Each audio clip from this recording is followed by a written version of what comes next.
안녕하세요. 인생 초반기를 눈물로 보냈던 40대 남자입니다. 저는 일찌감치 혹독한 세상으로 내몰렸어요. 때문에 왜 나만 이렇게 힘들게 살아야 하는지, 세상은 왜 이리 불공평한 건지 눈에 보이는 모든 것을 원망하기도 했죠. 하지만 제 코가 석자였던 제가 40대 중반이 된 지금은 남의 불행에 귀를 기울일 수 있을 정도로 제법 여유가 생겼어요. 또한 그러므로 인해 아주 귀중한 인연을 여태까지 이어오고 있기도 하죠. 새해가 되니 올해엔 유독 지난 과거의 일들이 많이 생각나더라고요.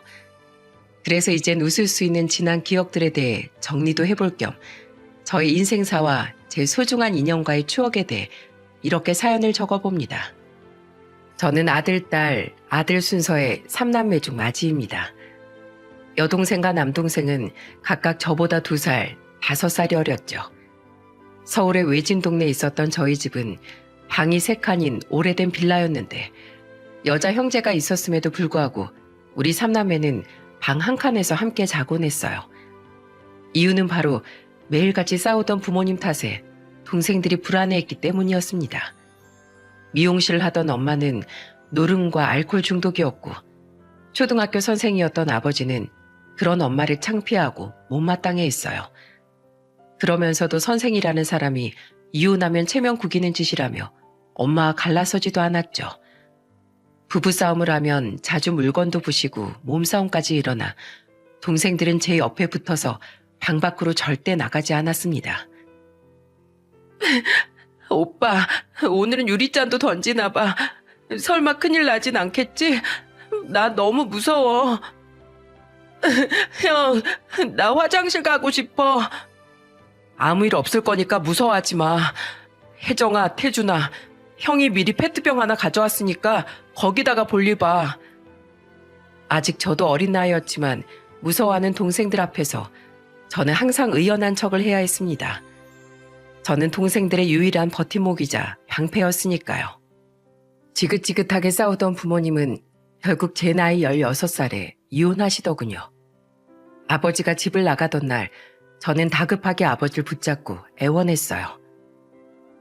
아버지, 제발 저랑 동생들도 데리고 가주시면 안 돼요? 아버지도 아시잖아요. 엄마가 어떤 사람인지. 아버지마저 안 계시면 엄마 노름이랑 술주정은 더 심해질 텐데 전 그렇다 치더라도 동생들도 견디기 힘들 거예요. 엄마가 우리 3남매를 다 책임지시기도 힘드실 거라고요. 아니면 동생들이라도 데려가 주세요. 네? 미안하다. 근데 난 내 인생에서 너희 엄마랑 관련된 모든 걸 다 지워버리고 싶어.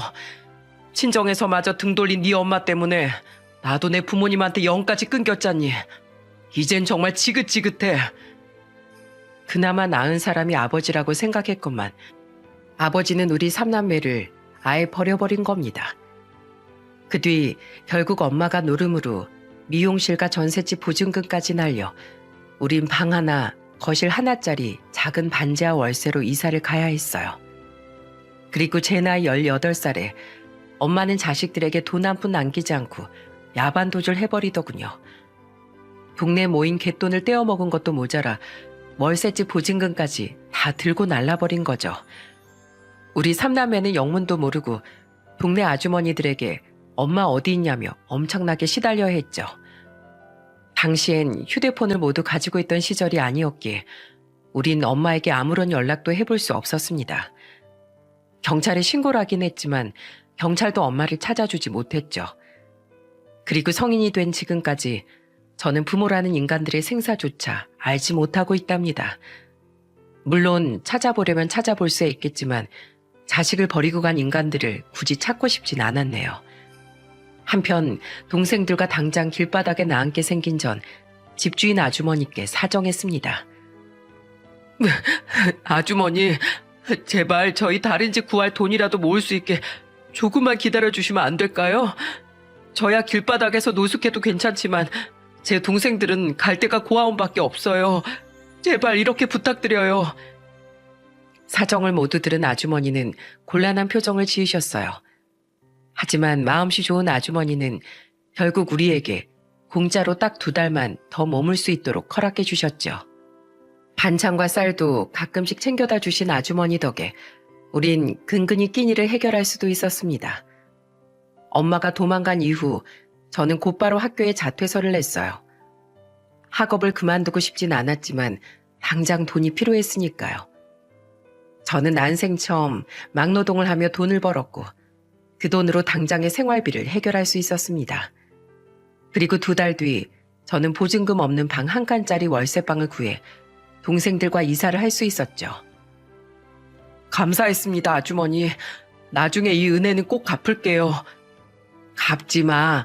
괜히 또 얼굴 봤다가 마음 약해져서 더 퍼다 줄 것 같아. 난 남 일에 신경 쓰기 싫어. 그냥 앞으로 힘내서 잘 살아. 지금은 힘들어도 인생은 긴 법이야. 저는 아주머니의 말을 듣지 않고 조금이나마 모은 돈으로 1년 뒤 아주머니께 돈을 갚으러 갔었어요. 하지만 아주머니는 이미 저희가 이사를 간 뒤 얼마 되지 않아 건물 자체를 팔고 이사를 가신 뒤였죠. 그 뒤 아주머니를 찾을 수는 없었지만 제 가슴 속엔 항상 아주머니에 대한 고마움이 자리하고 있었답니다.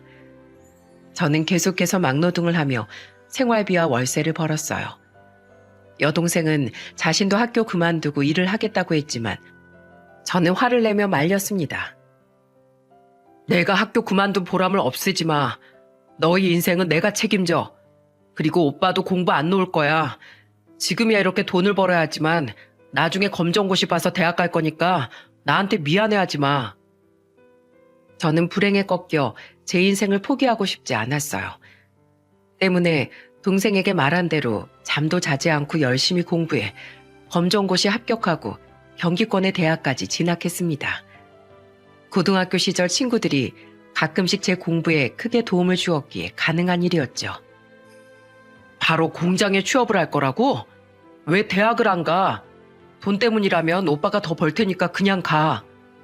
오빠, 지금도 과외 알바 투자까지 하고 있잖아. 그리고 내가 공부해봤는데 난 공부엔 영 소질이 없어. 얼른 돈 모아서 차라리 장사라도 할래. 저는 반대했지만 여동생은 고등학교를 졸업하고 결국 공장에 취업했습니다. 저는 대학을 다니면서도 장학금까지 받으며 악착같이 돈을 모았어요. 그렇게 얼른 동생과 돈을 모아 전셋집으로 이사 가고 싶었거든요. 그런데 문제는 막내였던 남동생이었습니다.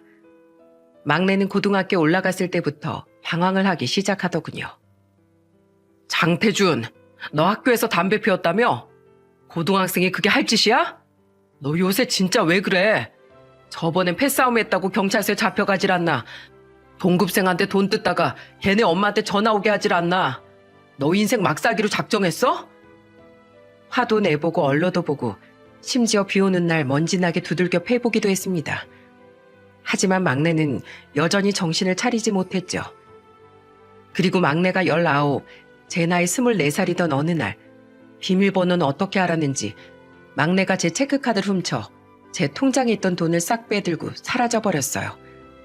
형 미안해 라는 쪽지만 달랑 하나 남긴 채 말입니다. 당시 이제 슬슬 여동생과 돈을 합쳐 값싼 전셋집은 갈 수 있겠다 싶었는데 그 많은 돈을 한순간에 잃고 말았던 거죠.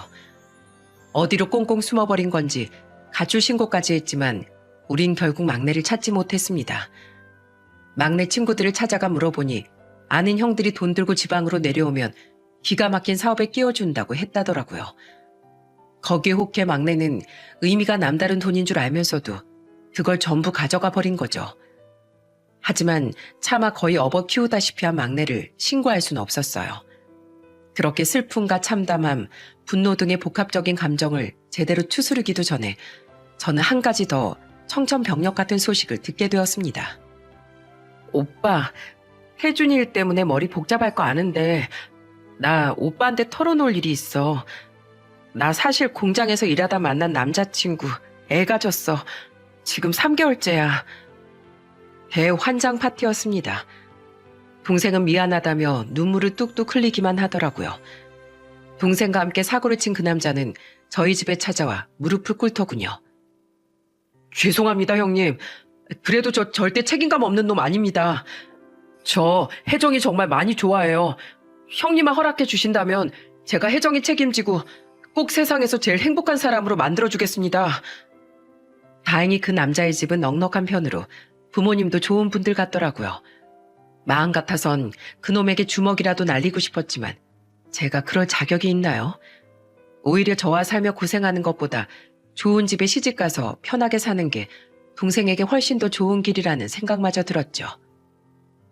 혜정아, 오빠가 너 결혼할 때 쌈짓돈이라도 쥐어줘야 하는데 그러지 못해서 미안해.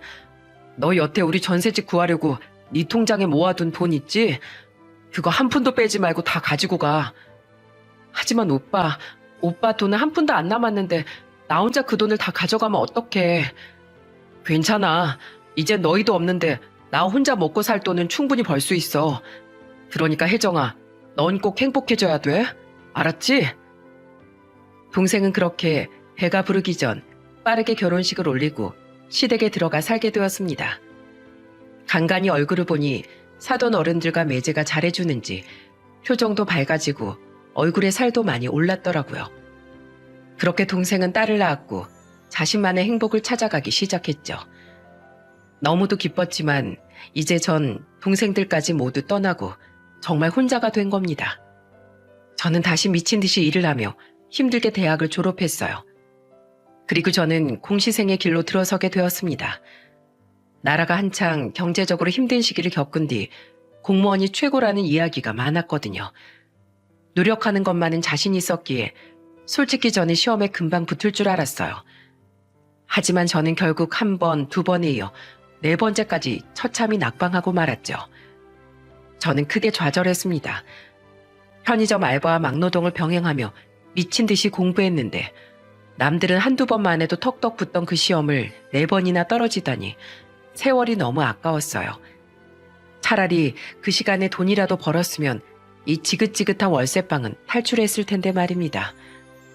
제 말을 듣고 혹시 육수 칠수생도 허다한데 왜 고작 네 번 만에 나약하게 좌절했냐고 말씀하실 수도 있겠네요.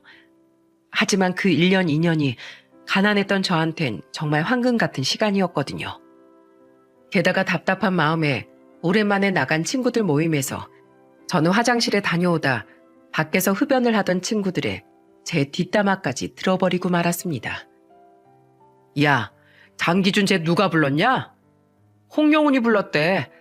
대학 동기들한테 모임 문자 돌리다가 실수로 쟤한테까지 문자가 갔나 봐.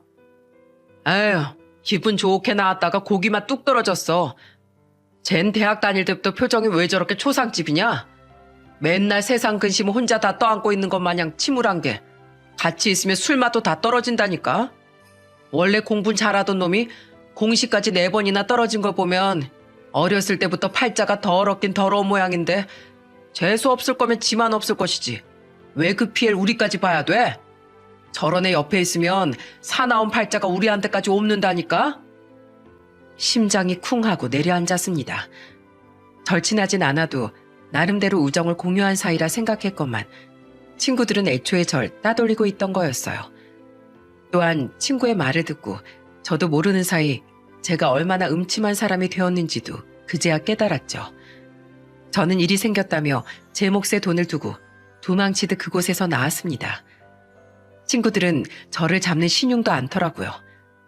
세상 모든 것이 다 부질없었습니다. 어차피 팔자 사나운 놈은 계속해서 사나울 거고 다 가지고 태어난 놈들만 행복해질 수 있는 더러운 세상이라고 생각했죠. 사는 게 왜 이렇게 고되고 힘든지 애초에 절 낳아놓은 부모란 인간들이 원망스러웠어요. 그나마 착한 여동생이나마 행복하게 살고 있어서 다행이라고 여겼지만 저는 더 이상 살기 위해 아무런 노력도 하고 싶지 않더라고요. 그렇게 폐인처럼 살던 절 세상 밖으로 끄집어내준 사람이 지금의 제 아내입니다. 당시 같은 공무원 학원을 다녔던 동갑내기 아내는 시험 결과가 나온 후 몇 번이나 제게 전화를 걸었어요. 그런데 제가 끝까지 전화를 받지 않으니 저희 집까지 찾아왔더라고요. 성가희? 뭐야, 너 우리 집 어떻게 알았어? 어떻게 알긴 혁재가 너희 집 안다길래 물어봐서 왔어. 시험 결과 나온 이후로 연락도 안 되고 학원 재등록도 안 하고 완전 잠적해버렸길래 걱정돼서 찾아왔지. 너 이번 시험에 네 인생까지 건다 어쩐다 했었잖아. 꼴 보니까 와보길 잘했네. 아우, 술 냄새. 얼마나 집 밖에 안 나온 거야. 너 지금 완전히 그지꼴이야. 아내를 포함해 친한 공시생들이 몇 있었지만 저희 집까지 찾아올 정도로 절 걱정해준 사람은 아내가 유일했습니다. 그날 아내는 저를 끌고 나가 포장마차에서 우동을 한 그릇 사주더라고요. 안 먹는다니까. 먹어. 볼이 푹 패인 게 며칠은 굶었겠구만. 너 안주는 먹어가면서 술 먹는 거야? 팍팍 좀 먹어. 억지로 입에 넣기 전에. 팔짱을 끼고 절 째려보는 아내 때문에 하는 수 없이 저는 젓가락을 들었어요. 그렇게 아내와 우동에 소주를 기울이다 보니 마음이 열려 저는 대학 시절 이후 오랜만에 제 지난 이야기를 꺼내놓게 되었습니다. 세상은 불공평하기 짝이 없어. 없는 놈한텐 운까지 싹 다 뺏어간다니까? 난 실패자야. 뭘 하든 나 같은 놈한텐 일이라곤 풀리지도 않을 거고 평생 이 월세방도 벗어나지 못할 거야. 어차피 그럴 건데 내가 공부는 왜 하고 일은 왜 해야 돼? 야, 너 이제 30 아니냐? 뭐 벌써 다 산 사람 마냥 그런 소리를 해. 네가 뭘 알아? 평범한 집에서 평범하게 자란 네가 내 마음을 어떻게 아냐고. 너 작은 회사 다니다가 이번이 공시준비 처음이었다고 했지? 이 나이에 잘 다니던 회사 그만두고 공시준비 시작한다는 것 자체가 어느 정도 여유가 있다는 거 아니야? 너랑 난 인생 쓴맛의 농도가 달라. 그럼 넌 평생 쓴맛만 보다가 흙으로 돌아갈래? 기왕 태어났으면 악착같이 단맛도 신맛도 다 보고 가야 할 거 아니야. 그리고 내가 여유 있다고 누가 그래? 나 중학생 때 아빠 하시던 공장 망하고 쓰러져서 오랫동안 병원 신세까지 지셔서 나랑 오빠랑 대학도 못 가고 뼈 빠지게 고생했다? 거기다가 아빠 건강이 좀 나아졌나 싶었더니 이번엔 엄마가 암에 걸려서 또 몇 년을 투병하셨어. 재작년에 엄마 완치 판정 받고 나서야 나도 더 이상 집에 돈 안 가져다 드려도 돼서 나도 내 인생을 살고 싶어서 회사 그만두고 공시준비 시작한 거야. 우리 오빠도 작년에 드디어 오래 만난 세원이랑 결혼했고 내 인생은 작년부터가 진정한 시작이었어. 어때? 너만큼 버라이어티 하진 않아도 제법 내 인생도 굴곡졌지? 내 인생의 새 출발은 작년이었으니까 넌 지금부터 해봐. 또 알아? 올해가 네 인생의 엄청난 전환점이 될지. 뭐든 해보지도 않고 포기하면 운명을 움켜쥘 수 없는 거야. 난 공시준비 때려치울 거야. 1년 해보니까 내 길이 아닌 것 같더라고. 그러니까 이번엔 날 위해 다시 회사 다니고 돈 모으면서 차차 내가 뭘 할지 생각해 볼 거야. 너도 나랑 같이 고민하자. 우린 행복해질 권리가 있잖아. 한마디 한마디가 충격적이었습니다. 무작정 돈을 벌어야 한다 정도만 생각했지 스스로 행복해지기 위해 열심히 살아야겠다는 생각은 해본 적이 없었거든요. 그 뒤 아내는 일주일에 서너 번은 저희 동네에 찾아와 저를 불러내 밥을 사줬어요. 아마 저를 걱정했던 거겠죠.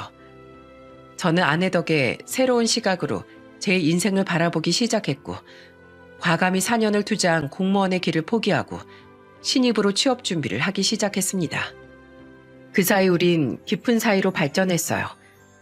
아내는 저보다 먼저 작은 회사에 취업했고 얼마 뒤 운 좋게 제가 한 중견기업에 취업하며 우린 결혼까지 준비하게 되었습니다. 당시 건강을 되찾은 지금의 장인 장모님과 결혼한 형님까지도 제 사정을 듣고 저를 사위로서 따뜻하게 품어주셨죠. 나이 32에 결혼한 후 저는 매일 아내에게 고마움을 전하곤 했네요. 내 인생을 바꿔준 건 바로 당신이야. 당신이 아니었다면 난 쭉 인생의 패배자로 살고 있었을지도 몰라. 그때 우리 집에 찾아와줘서 나한테 우동을 사줘서 정말 고마워. 우린 결혼한 지 1년 뒤 큰아들을 또 2년 뒤엔 작은 아들을 낳았습니다. 아내는 큰아들을 낳으며 회사를 그만뒀는데 괜히 아내를 희생시키는 것 같아 미안해하니 아내는 제게 이러더라고요. 당신이 왜 미안해? 이게 바로 내가 찾은 내 행복의 길이야. 당신하고 아이 낳고 잘 기르면서 알콩달콩 사는 거, 난 당신 아내라는 직업이 딱 체질에 맞았나 봐. 말 한마디를 해도 참 다정하게 해주는 사람 아닙니까? 그런 아내와 사랑스러운 아이들 덕에 저는 더욱 힘을 내서 회사 생활을 할 수 있었어요. 정말 뒤늦게 운이 풀리려고 그렇게 불행했었던 건지 저는 회사에서 나름 인정도 받고 승진도 하며 탄탄대로를 걸었습니다. 애들은 건강하게 자라주지. 비록 집 대출금이 있긴 했지만 크게 돈 걱정 없지. 이게 꿈이라면 죽어도 깨기 싫을 만큼 최고로 행복한 시간이었죠. 큰아들이 초등학교에 들어가네. 아내는 애들이 더 크기 전에 맞벌이를 시작해야겠다며 이불 가게를 시작했어요. 그리고 바로 그쯤 회사의 저희 팀에 씩씩한 계약직 남사원이 한 명 입사했습니다. 안녕하십니까? 강영도라고 합니다. 열심히 하겠습니다. 나이가 27이라던 영도 씨는 이 회사가 첫 직장이라고 말했습니다. 사람이 워낙에 싹싹해 회사 사람들은 일까지 잘하던 영도 씨에게 굉장히 호의적이었죠. 저 또한 그중 한 명이었는데 제가 영도 씨에게 관심이 갔던 이유가 하나 더 있었어요. 다른 사람들은 몰랐겠지만 어렵게 살던 제 눈엔 보이는 것들이 있었거든요. 깨끗하게 빨아입긴 하지만 2벌 정도로 돌려입는 것 같은 옷, 한 켤레뿐인 운동화, 또 낡은 가방과 스스로 자르는 것 같은 미묘하게 엉성한 머리, 게다가 자세히 들여다보면 그늘져 보이는 표정까지. 영도 씨는 과거의 저와 굉장히 닮아 있었습니다. 때문에 저는 가끔씩 바깥 술을 사주는 등 영도 씨를 많이 챙겨줬어요. 매번 감사해서 어떡하죠, 과장님? 감사하긴 13살이나 많은 꼰대 과장하고 같이 술 먹어주는 영도 씨한테 내가 더 고마워해야지. 일부러 저 부담되지 말라고 그렇게 말씀해 주시는 거 다 알아요. 감사해요, 과장님. 사실 저 고시원에서 혼자 살면서 식비 부담이 많았거든요. 정 그렇게 고마우면 나중에 정규직 전환될 때 한턱 쏴. 그렇게만 된다면 저도 더 바랄 게 없겠네요. 영도 씨, 오늘 서류에 매출 금액 숫자 틀리게 제출해서 된 돈 깨졌다며? 놀리십니까, 과장님? 전 바보예요. 어떻게 그런 실수를 할 수 있을까요? 이런 일로 기죽으면 살면서 기 절대 못 펴고 살아. 2번 다신 절대 실수하지 말아야지 하고 털어버려. 그리고 사람이 어떻게 실수 한 번 안 하고 사나? 가자. 내가 기분도 풀 겸 꼼장어 사줄게. 영도씨 꼼장어 엄청 좋아하잖아. 덕분에 영도씨와 저는 참 많이 친해졌어요. 물론 회사 동료 사이인지라 너무 깊은 가정사까지 서로 털어놓진 않았지만 적어도 회사 생활만큼은 잘 해낼 수 있게 도와줄 수 있었죠. 영도 씨는 2번이나 재계약을 했지만 정규직으로는 전환되지 못해 계약직 사원 생활을 계속해야 했습니다. 회사 내에서 계약직 사원을 정규직으로 전환해주는 경우가 그리 많진 않았거든요. 그런데 영도 씨가 입사하고 5년쯤 지난 어느 날 갑자기 영도 씨가 무단결근을 한 게 아니겠어요? 분명 전날까진 아무렇지도 않게 퇴근했는데 말이죠. 연락도 받지 않고 주말이 지난 후 월요일엔 출근할까 했더니 영도 씨는 그 다음 주에도 내리 이틀을 출근하지 않더라고요. 강영도 씨 아직 연락 안 되나? 네, 대표님. 전화도 안 받고 이럴 사람이 아닌데 무슨 일인지 모르겠네요.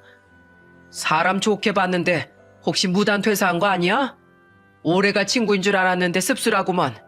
아무튼 사정이 있을지도 모르니 조금 더 기다려보자고. 대표님은 사람을 아낄 줄 아는 분이셨습니다. 한편 정말 무슨 일이라도 생긴 건지 걱정됐던 전 그날 퇴근 후 이력서에 적혀있던 영도 씨 집 주소로 찾아갔어요.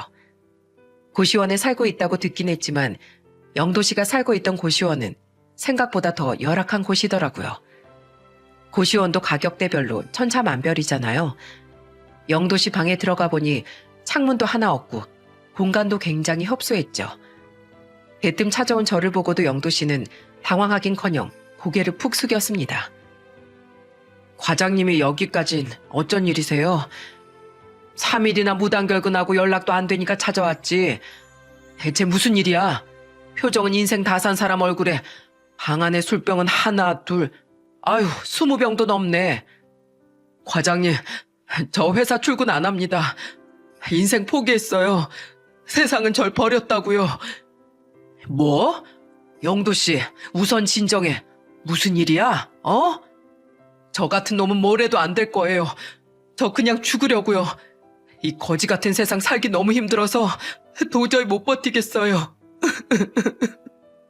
처음엔 조용히 말을 시작한 영도 씨는 감정이 북받쳤는지 갑자기 오열을 하더라고요. 놀란 전 그런 영도 씨를 달래며 우선 영도 씨의 방 안으로 함께 들어갔죠. 그리고 그 안에서 영도 씨가 제게 해준 이야기는 결국 제 눈시울까지 붉히고 말았습니다.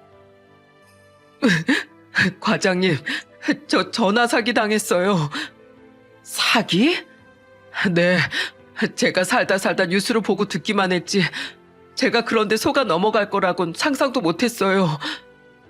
대체 그놈들이 뭐라고 했길래 야무진 영도 씨가 그런 일을 당했어? 영도 씨는 회사 일 때문에 항상 통화 내용을 자동 녹음해 놓는다며 사기범과 자신의 통화 내용 녹음본을 들려주더군요. 강영도 씨 되시죠? 여기 검찰 수사팀인데요. 강영도 씨 계좌가 불법 계좌 연루되었다고 지금 신고가 들어왔습니다. 그런 사실 있으신가요? 예? 아니요. 저 그런 적 없어요. 불법이라뇨. 뭔가 잘못된 것 같은데요. 전 억울해요. 아, 그러세요? 우선 저희가 은행 계좌를 압류할 수 있습니다. 그런데 강영도 씨가 그렇게까지 말씀하시니까 저희가 기회를 드릴게요. 저희 검찰청 계좌로 강영도 씨 통장에 있는 돈을 보내시면 그게 진짜 불법적인 자금인지 아니면 문제없는 돈인지 확인하고 그대로 돌려드리겠습니다. 솔직히 이런 사기 누가 당하나 했는데 갑자기 이런 말을 들으면 당황해서 실수할 수도 있겠다 싶을 만큼 사기범은 말을 아주 청산유수로 하더라고요. 목소리와 말투까지 진짜 관계자처럼 느껴졌어요. 이거 사기구나 하고 딱 직감했던 게 하필 막 송금을 마친 다음이었어요. 당황해서 전화해보니까 제가 돈 보낸 걸 알았는지 그때부터 아예 통화가 안 되더라고요. 불이 나게 경찰서로 달려가 신고했더니 우선 접수는 해주는데 이런 경우 범인을 잡을 수 있는 경우가 희박하다면서 큰 기대는 말라대요. 과장님, 저 퇴근하면 아르바이트에 대리운전에 안 먹고 안 입으면서 악착같이 모은 돈 다 날렸어요. 무려 6,700만 원이라는 거금을요. 어떻게든 이 고시원 탈출해서 전셋집이라도 가려고 모은 돈이라고요. 그랬구나. 아휴, 충분히 속상할 만했겠어. 속상이요? 이게 속상이라는 말로 끝날 일인가요? 아, 제가 이 말을 안 했네요. 과장님, 제가 왜 등신천지인지 아세요? 저 5년 전에도 지금처럼 전화 사기 당했었거든요. 영도 씨는 계속해서 눈물을 흘리며 지난 자신의 과거사를 이야기해 주더군요. 그리고 그 말을 듣고 저는 그만 대성통곡을 하고 말았습니다. 과장님, 전 태어날 때부터 흙수저였어요. 아니, 아예 수저도 없이 태어난 놈이에요. 어릴 때 아버진 집 나가고 어머님 병으로 제가 10살 때 돌아가셨어요. 그렇게 친척 집에서 눈칫밥 먹고 살다가 20살 때 이젠 스스로 알아서 살라고 쫓겨났습니다. 그때만 해도 전 혼자서 잘 살 수 있을 거란 희망에 차 있었어요. 혼자 고시원 살면서 학자금 대출받고 투잡 뛰면서 힘들지만 대학교 졸업도 했죠. 그렇게 대학 졸업하고 취업 준비하면서 전 드디어 사람답게 살아보고 싶어서 오피스텔 전세를 구하려고 했어요. 월세는 땅에 버리는 돈 같아서 너무 아까웠거든요. 근데 아직 제대로 된 직장 생활도 안 했던 제가 돈이 있어봐야 얼마나 있었겠습니까? 모은 돈으로 택도 없어서 반 전세라도 알아봐야 하나 싶던 와중에 대출 상담 전화가 오더라고요. 대출금이야 갚으면 되니까 드러나 보자 싶었는데 그쪽에서 3천만 원이나 대출해 줄 수 있다는 거예요. 근데 처음엔 대출해 줄 수 있다더니 제가 직장이 없어 사대보험이 안 들어져 있어서 보증 수수료가 필요하다고 25만 원을 요구하고 원래는 안 되는데 자기들이 제 직업을 임시로 만들어주겠다고 200만 원. 거의 다 됐는데 제 통장 거래 내역이 부족해서 통장 작업을 해야 한다고 300만 원을 보내라는 둥 계속해서 돈을 보내라고 하더라고요. 보증 수수료를 제외하곤 어차피 나중에 다 돌려줄 거라면서 말이에요. 바보 같은 전 그런 대출이 처음이라 남들도 다 그렇게 대출을 받는 줄 알고 전세 들어갈 생각이 좋다고 무려 1,200만 원을 그렇게 날렸어요. 결국 그렇게 모은 돈 거의 다 잃고 자포자기했을 때 지금 회사에 붙어서 다시 희망을 가지고 회사 생활도 돈도 새로 모으기 시작한 거예요. 근데 그때도 지금도 전 모은 돈을 제대로 써보지도 못하고 허무하게 다 날려버렸네요. 과장님, 세상은 저처럼 박복한 놈한테 남들만큼의 행복도 허락해주지 않을 건가 봐요. 이렇게 세상에 절 버렸는데 앞으로 제가 열심히 산다고 한들 뭐가 달라지겠어요. 어차피 전 평생 사기나 당하면서 이 고시원을 벗어나지도 못할 텐데요. 근데 저 평생을 이렇게 산다고 생각하니까 너무 끔찍하더라고요. 이렇게 살 바엔 그냥 이번 생은 포기할래요. 저 너무 힘들어요, 과장님. 영도 씨는 돈 없는 학생, 서민들의 심리를 이용해 돈을 뜯어먹는 기생충들에게 당한 피해자였던 겁니다. 안타깝기도 하고 무엇보다 젊었던 제 시절을 보는 것 같아 눈물이 멈추지 않더라고요. 세상에 버림받은 것 같은 그 참담한 심정이 뭔지 누구보다 잘 알고 있었으니까요. 저는 싫다던 영도 씨를 억지로 데리고 나와 한 해장국집에 들어갔습니다. 마치 오래전 제 아내가 저를 포장마차에 끌고 갔던 것처럼 말이에요. 술 먹을 때 안주도 안 먹고 퍼마셨지? 속이 엄청 상했을 거야. 시원하게 한 그릇 다 비워. 여기 술도 한 잔 받고. 과장님, 전 입맛이 없어요. 그래도 먹어. 먹으면서 들어. 내가 영도 씨 얘기 들으면서 왜 그렇게 울었는지 얘기해 줄 테니까. 저도 영도 씨에게 숟가락을 들려주며 말했습니다. 그리고 그때부터 아주 긴, 힘들었던 제 지난 인생에 대해 이야기해 주었죠. 제 말을 다 들은 영도 씨는 놀란 표정을 감추지 못하더라고요. 저는 영도 씨와 술잔을 부딪히며 진심으로 조언해 줬어요. 영도 씨, 나도 영도 씨 나이 땐 물론 영도 씨보다 2살 더 어리긴 했지만 정말 더는 살기 싫었어. 근데 영도 씨, 세상이 정말 영도 씨를 버렸다면 그 어려운 환경에서도 대학에 갈 수 있을 만한 영민한 머리를 줬을까? 이만한 직장하고 영도 씨를 좋아하는 회사 동료들은 다들 영도 씨 정말 많이 걱정하고 있어. 괜히 이럴 사람 아닌 거 다 아니까. 영도 씨, 인생에서 가장 어두울 때가 실은 해가 떠오르기 직전의 시기래. 알지? 동 트기 전 새벽이 가장 어두운 거 말이야. 난 희망을 전부 포기했던 나이 30에 우리 아내라는 귀인을 만나서 인생이 바뀌기 시작했어. 만약 그때 다 포기하고 세상을 등졌다면 지금의 난 이 자리에 없을 거야. 근데 봐. 그때 결국 다시 일어났으니까 지금 예쁜 아내랑 아들들도 없고 이만한 회사의 과장 자리까지 올라와서 영도 씨한테 내 이야기를 해주고 있잖아. 그러니까 영도 씨, 지금만 이겨내면 언젠간 반드시 태양이 기다리고 있을 거야. 우리 아내가 날 일으키면서 그러더라. 돈을 벌기 위해서, 남들처럼 살기 위해서가 아니라 오롯이 자기 행복을 위해서 열심히 살아야겠다고 생각해보라고 말이야. 우리처럼 사는데 급급했던 사람들은 미처 그렇게까진 생각하지 못했잖아. 내 억지로 힘내란 말은 안 할게. 근데 영도 씨, 내일도 모레도 나랑 이렇게 저녁 먹어. 내가 상사니까 특별히 밥이랑 술은 계속 사줄게. 알았지? 오늘은 들어가서 좀 씻고 면도도 하고 해. 지나가던 노숙자가 친구하자고 하겠네. 영도 씨는 아무 말도 하지 못하고 해장국을 입에 밀어 넣었습니다. 그날 우린 둘이서 무려 소주를 3병이나 피웠죠. 다음날 회사에 출근한 전 대표님께 영도 씨의 사정을 간략하게 보고했습니다. 어찌됐든 무당 결근한 건 사실이니 대표님도 사정을 아셔야 하니까요. 그거 참 안타까운 일이네. 그래, 그래서 지금은 영도 씨 상태가 좀 어떤가? 어제 보니까 아직 많이 힘들어하는 상태더라고요. 그래서 말인데요, 대표님. 대표님만 괜찮으시다면 영도 씨가 마음을 조금 더 추스를 수 있게 이번 주까지만 더 휴가를 주시면 안 될까요? 그래, 장 과장이 그렇게 판단했다면 그렇게 해. 주말까지 푹 쉬고 다 후를 털어버리고 오라고 말해주게. 그리고 직원을 걱정해서 사는 곳까지 찾아가줘서 대표로서 정말 고맙네. 따뜻한 대표님의 말에 새삼 애사심이 차올랐습니다. 그렇게 다시 자리로 돌아가는데 제가 영도 씨를 찾아간 걸 아는 친한 직원들이 계속해서 영도 씨에 대해 캐묻더라고요. 말을 하지 않으려고 했지만 저만큼 직원들도 걱정하고 있는 걸 알기에 그만 사실대로 이야기해주고 말았네요. 그러자 직원 중 한 명이 이런 제안을 했어요. 세상에, 영도 씨 너무 안 됐어요. 진짜 열심히 사는 사람인데. 그러게, 어떻게든 돕고 싶은데 나도 집안 사정이 크게 여의치 않아서 어떻게 도와야 할지 너무 고민이야. 과장님, 그럼 이건 어때요? 마침 내일이 월급날이니까 우리끼리 조금씩이나마 돈을 모아서 영도 씨에게 주는 거예요.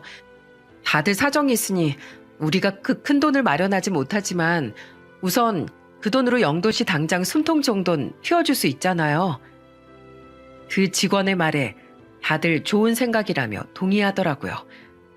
그리고 그 이야기는 조금씩 귀에 귀를 거쳐 퍼져나갔습니다. 그렇게 회사의 전 직원까지는 아니지만 절반 정도의 사람들이 동참해 영도 씨의 출근 전까지 모인 돈이 무려 480만 원이었어요. 저도 많이는 안 돼도 아내에게 양해를 구하고 50만 원을 보탰죠. 또한 이 이야기는 대표님 귀에까지 들어가 대표님은 무려 100만 원이라는 거금을 보태주셨습니다. 내가 회사를 차린 이후 오늘만큼 우리 회사에 대한 자부심이 생겨본 적이 없네. 내가 직원들을 뽑는 눈이 참 좋았던 모양이야. 저는 매일같이 영도 씨를 찾아가는 동안 일부러 그 이야기는 해주지 않았어요. 질에 부담을 갖고 회사에 오지 않을까 봐서요. 대신 어느 날은 제육볶음, 어느 날은 오징어 숙회 등 맛있는 것들을 사주며 영도 씨를 위하는 사람이 한 명쯤은 곁에 있다는 사실을 일깨워주고 힘을 주기 위해 최선을 다했죠. 가족들이랑 보내셔야 할 주말까지 이렇게 와주시고 정말 감사드립니다, 과장님. 대표님께서 주신 휴가도 끝났으니 저 내일부터 다시 회사 나갈게요.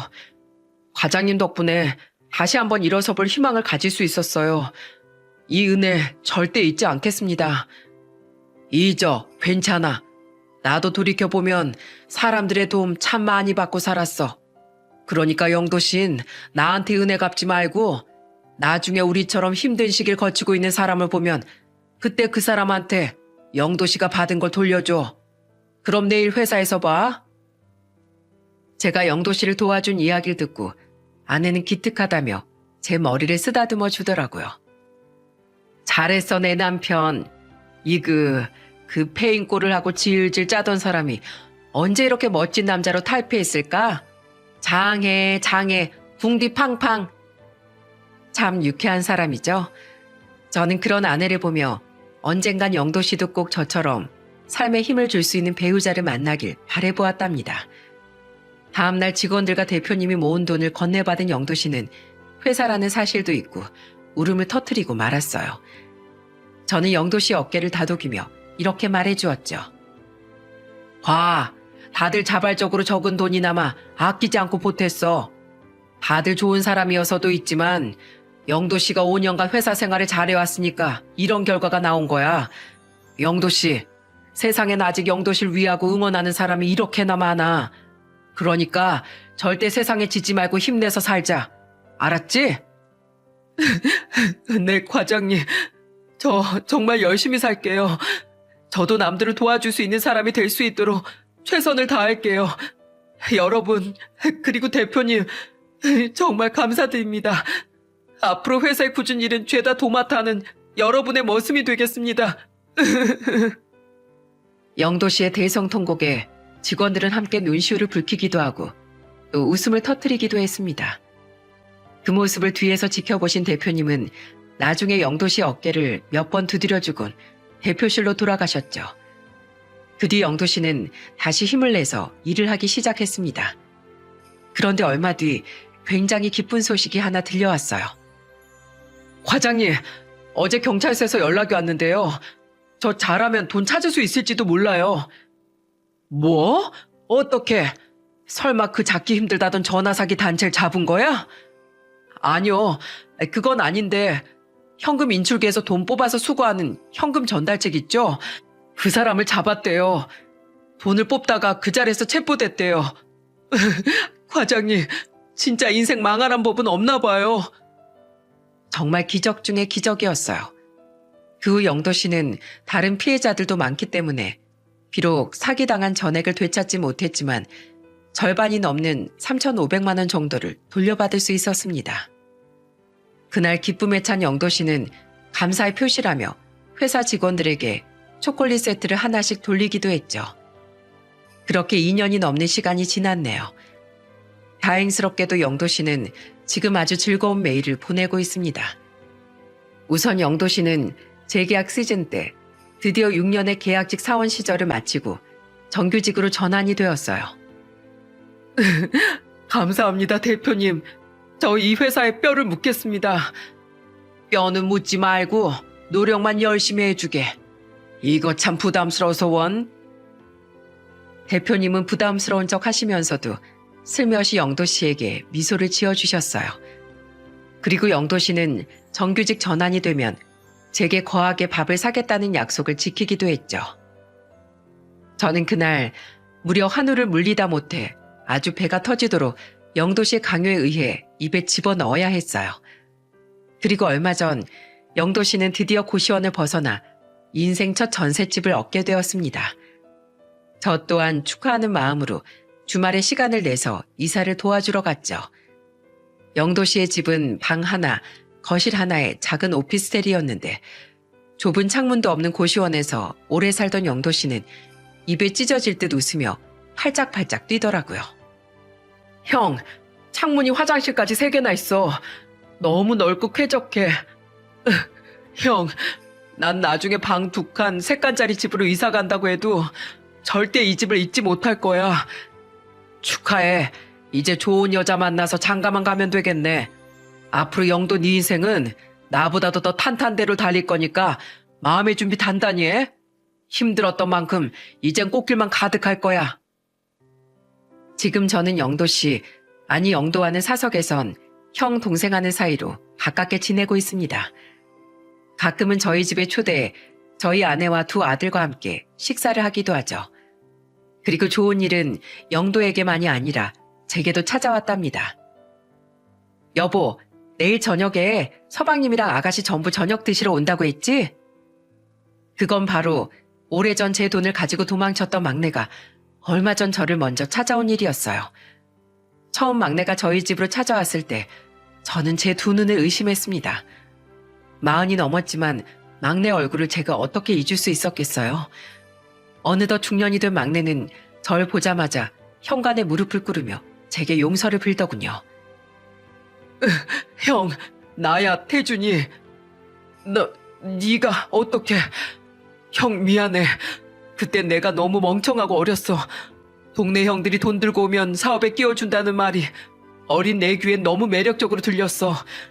어린애한테 사업이라는 말이 얼마나 번지르르해 보였겠어. 잠깐만 형 돈 빌려가서 당당히 성공해서 형한테 몇 배로 돌려주고 싶었어. 형하고 누나가 힘든 게 너무 싫었으니까. 근데 내가 바보였던 거야. 처음엔 돈을 좀 벌게 해주는 척 하더니 2년도 안 돼서 그 형들 내가 가져간 돈을 전부 가지고 날라버렸어.